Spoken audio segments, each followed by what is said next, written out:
দাদা, আমাকে তাড়াতাড়ি হাসপাতালে পৌঁছে দেবে, আজ খুব বড় অপারেশন আছে রে। হ্যাঁ বোন, খেয়ে তোকে পৌঁছে দেবো।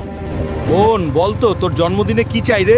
দাদা, আমাকে একটা স্কুটি কিনে দে। বোন আজই শহরে গিয়ে স্কুটি দেখবো রে। ম্যাডাম, আমি একটা স্কুটি নিতে চাই, এই নিন 2000 টাকা। আরে এই গরিব পোকাগুলো কোথা কোথা থেকে চলে আসে রে?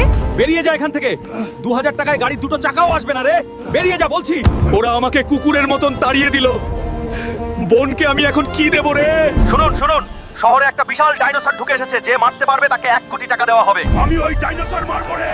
আজকে আমি মরবো, না হলে এ মরবে রে। বন্ধুরা, এই শক্তিশালী ডাইনোসরকে মারার জন্য লাইক আর সাবস্ক্রাইব করো রে, তাহলে আমি শক্তি পাবো রে। আমার বোনের স্বপ্নর জন্য আমি পুরো দুনিয়ার সাথে লড়ে যেতে পারি রে। ম্যাডাম, একদিন গরিব বলেছিলে না? এই নেন, গুনুন কত লাগবে। এখন থেকে এই গোটা শোরুমটা আমার রে। বোন, এই যে তোর জন্মদিনের উপহার, খুশি তো তোর? হ্যাঁ ভাই, আমি খুশি।